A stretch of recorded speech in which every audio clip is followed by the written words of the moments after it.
这种类似的错我有犯过一次。我告诉你哦，我是被房客骂的哦。我还想说我对他好，没有，我是被房客骂的哦。就4房有车位哦，4房有车位，3面采光，电梯大楼哦。我们那边乱租哦，我租多少？11000块哦。高雄市捷运站旁边，11000块，同个地段的4房有车位，同样社区哦，他们都租25000，我在那边租11000，好，然后他也住很久，然后对啊，后来他们出去外面找3房车位，他们有小孩子啊，后来租4房就是小孩子嘛，往外找不了4房啊，那个租金太高，然后找3房有车位哦，19000，对啊，我还租11000而已耶。他们在住我这间的时候，完全没有想过要买房子。最后我是被酸的哦，对哦，然后我就懂了，好吧，那我们就是让市场来决定哦，就不要自己想说要做好人。我跟你讲，人家不会感谢你，他都觉得这是应该的。先说结论哦，不要因为你住习惯了，那你就多一个习惯这个滤镜，而让你失去理性。嗨，我是买房阿元，订阅买房阿元，我先祝你老了有房也有钱。我们在上一支影片聊了为什么看预售屋很容易看很多间，看很久做不了决定。如果你还没看的话，可以看一下。那今天我想跟你讨论，可以买房东的房子吗？来聊一下这个新闻我刚好看到的，它这个标题是写说套房月租7500，房东突然开价320万，要买吗？两派吵翻就一个网友啊，是跟人家租房子，然后那个房东就跟他说，他要把这卖掉，那你要不要买？那个网友他就很犹豫，因为他手上的现金是够的他说400万是可以用的，但如果买下去，就不太了解这样。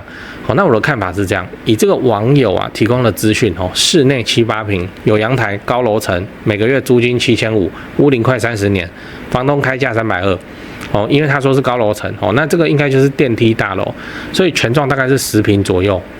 那代表这间房子如果你要去贷款的话，对银行来说，这个就套房产品，未达15坪，应该贷不到80%。你15坪要规划到室内剩7、8坪，这个应该没有，它屋龄又是30几年以前的套房不会是这样，所以我会看先猜这个权状大概11、12。最多到13，就这样，反正就不会到15啦，除非他有尬车位哪有加车位的320套房这种东西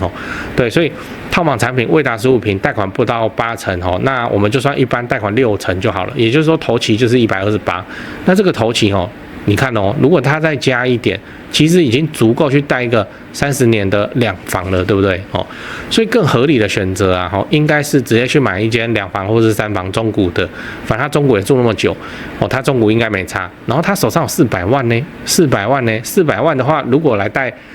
做80%的话，这个可以买2000万的房子嘞，贷款1600，要不想要那么硬也可以啊，你就买个1100、1200的房子，或800、900都可以基本上都可以，整个高雄都可以随便他挑所以要知道说，房东不会给你比较便宜。就我们刚才的例子，他也讲了，同一个地区的房子实价登录大概就200到280，那因为实价登录是落后指标嘛，所以我猜这间房子的价格应该是300左右，也就是说房东其实没有卖它比较便宜啊，那这个很正常。那你是租客，你跟他非亲非故的我们之前有一集节目有在讲说不要卖给亲戚，因为亲戚都会想要占便宜这样。如果你还没看的话，你可以看一下。当然啦，如果你的亲戚就是那种对晚辈很好，觉得说你们年轻人好，我便宜卖你你遇到这种真的是逢年过节你要去拜访，你要去送礼通常大部分亲戚都是这样一个合格的屋主连卖给亲戚卖便宜他都不太愿意了，他怎么可能卖给租客卖便宜？如果我今天是房东的话，我可能就是意思问一下然后把你当备胎反正我已经知道你就会想要买嘛，先抛出去。然后重点是直接卖租客是想怎样？想省中介费而已啦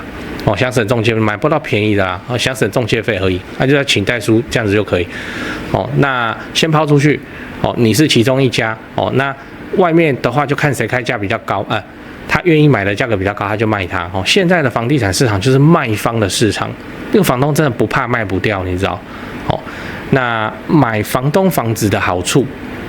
还是要说一下买房东房子的好处就是你自己住在里面，然后你直接把这里买下来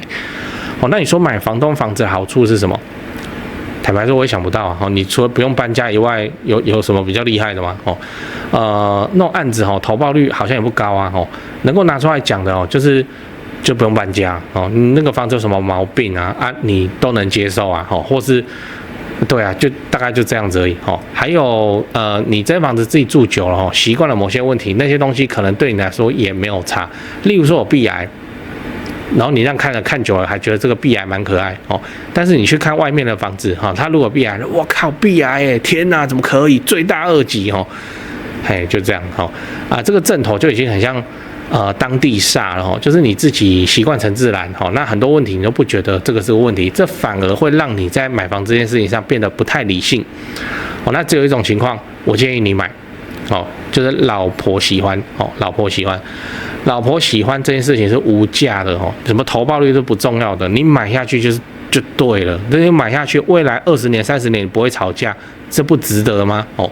啦，讲完了，我们整理一下。我今天讲了可以买房东的房子吗？先说结论，我觉得最好不要你去外面看那我先跟你分享一个新闻案例套房租金7500，房东开价320套房产品头期款的自备成数会变高，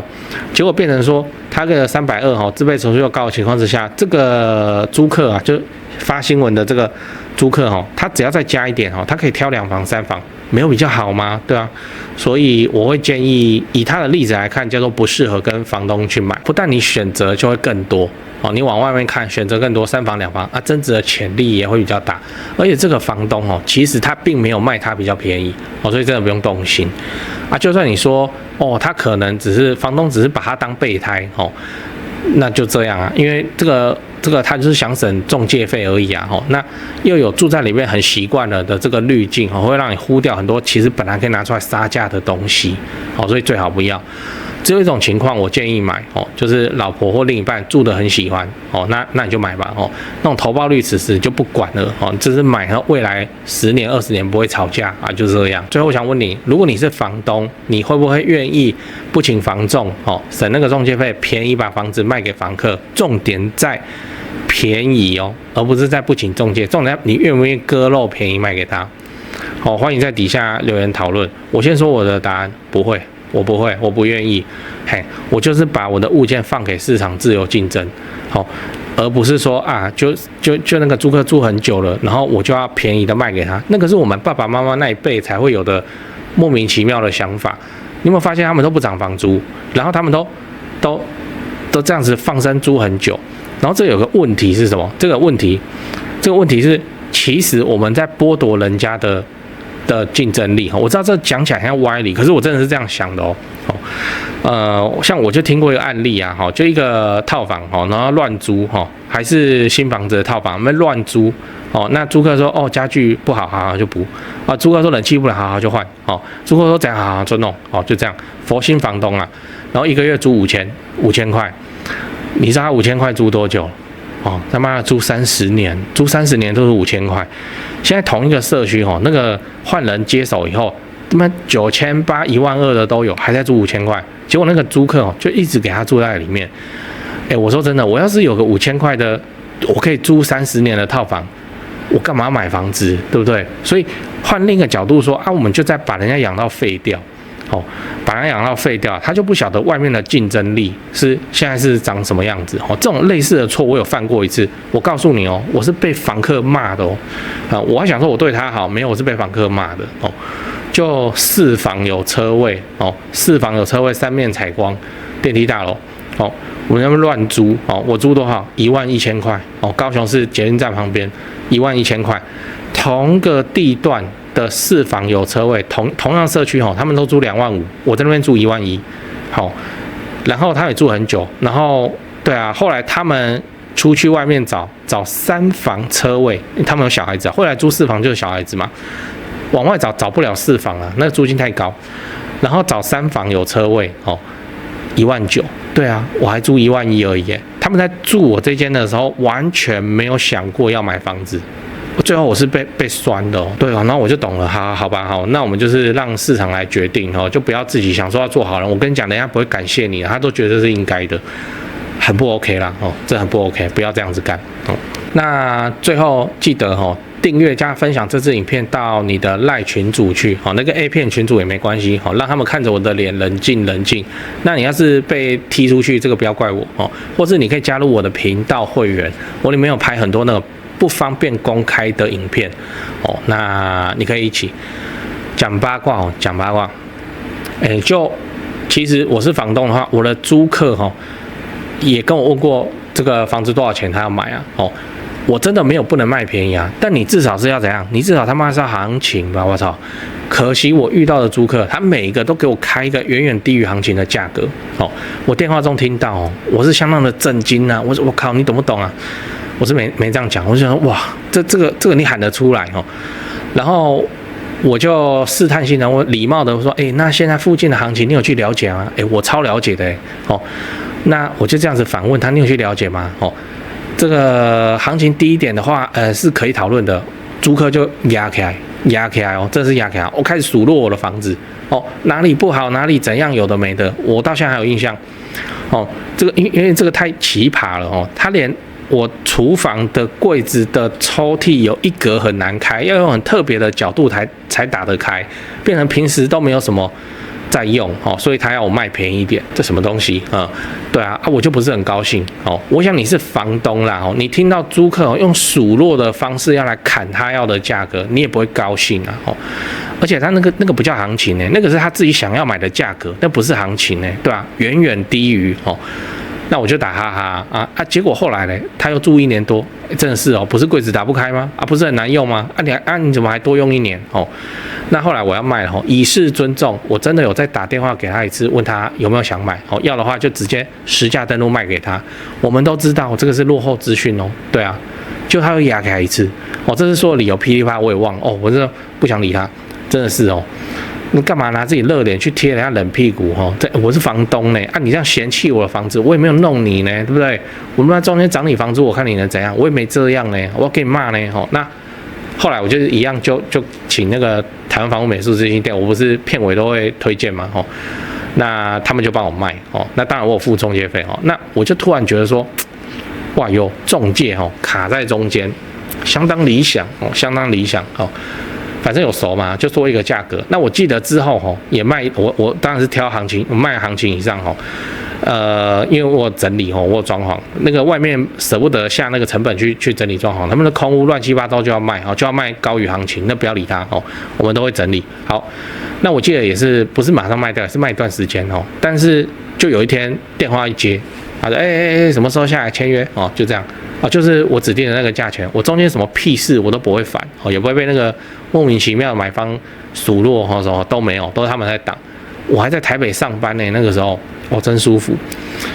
这个衍生另一题我想很多屋主自售自己也拿出来卖，其实怎样？其实无非就是想要省那个中介费用嘛。殊不知除非你这个屋主你很闲不然真的是好烦真是好烦。而且一堆买方来，其他都中介，他来开发你这样我连卖想要买的租客我连卖我想要买的租客就住在里面了，我都会被租客洗脸真的是。所以有中介卡在这中间，把买方跟卖方隔离开来对我们卖方来说确实是真的是相当方便好啦，这个就讲一下总之租客跟房东这种事情，我自己是遇到不太理想的状况那或许你的运气很好你的租客非常的上道，这个我也不知道有类似经验欢迎留言去讲一下让我羡慕一下就这样吧。影片看完了我是买房阿元我跟你讲买到会增值的好房子这件事情的难度绝对不亚于你去追女朋友。你看再多的浪漫爱情电影、偶像剧，听再多的两性专家分析，都绝对比不上你直接去追看女生反正不是得到就是学到。那买会增值的好房子这件事情也一样，你听我在这边讲这个房子不能买那个房子适合自住这个房子可以，这个投报不错。就算你再听了100集，你手上也不会凭空变出一间房子啊。所以你最快的方式就是直接下场去看房子你先看再说那你才会知道哪一种房子适合你，长期资产买下来你不会怕。为什么我会说买房子跟追女生很像啊？你看你身边有没有这种人在交往之前东挑西挑，条件超级之高，对另一半的要求超级之多男的他就要另一半怎样？肤白貌美大长腿，女的就要男生怎么样？温柔多金8块腹肌。那最后你去看这个要求最多的同学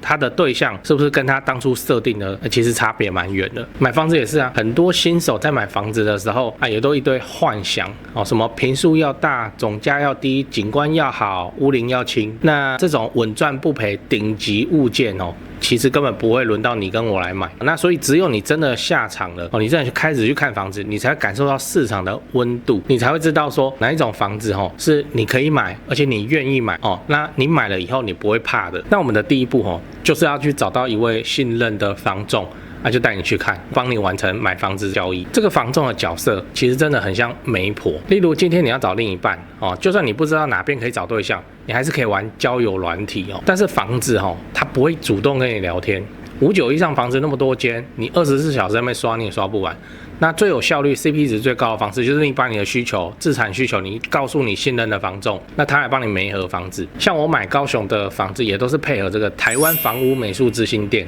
我配合超久了，超过10年，我没骗你。那人家就是在地经营嘛，就是专业啊。那我跟他要房子他也都会先过滤适合自产的，他才会 po 给我，也不会强迫推销那你只要考虑这个房子你能不能接受这样就好了非常的 OK。我是相当信任台湾房屋美术之星店，那我高雄的买卖都是委托他们，我自己有买卖过那我才推荐给你的，而且买卖超过10年那我高雄的买卖都是委托他们我不骗你。在高雄不止台积电各项重大建设也都在盖。如果你要自产高雄，我就推荐你找台湾房屋美术之星店，因为我跟店长配合非常久了，非常的尽心负责，也有长期合作的装潢整理出租反正自产高雄，你有房子要买或是要卖我就推荐你找台湾房屋美术之星店。现在就加他们的买房阿元专用 LINE 小老鼠 go go go go go 小老鼠5个 go 那马上你就可以看到他会 po 给你那个适合自产的房子。但是我知道台北人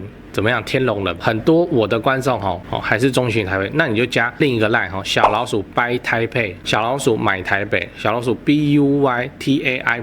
就买台北的意思。这位我以前不敢 po 出来那这位是我台北市房地产的前辈导师，非常厉害的等级他店在信义区他平常主要都是服务台北市超高资产的客户台北市的房地产跟重大建设我有不懂我也是问他，所以不管你要自产台北新北或者你房子要给他们卖也都可以啦。那不过我要提醒一下既然你都敢去看台北市了，那你的实力就要够你不要没多少钱你说你要自产台北就去闹我前辈那边你实力就要够不要没多少预算你那边跑去闹这样我真的会被他骂。那我台北高雄的口袋名单我都推荐给你了那自产台北你就加 LINE。 我再说一次高雄的 LINE 是小老鼠 go go go go go 5个 go 那台北的 LINE 是小老鼠 buy 台北小老鼠买台北。最后记得好房不好不要炒房，长期自产出租，配合政府的社会住宅政策，做个好房东，合法缴税。额外提醒，欢迎加入我买房阿元的付费频道会员，订阅买房阿元。我先祝你老了有房也有钱。OK。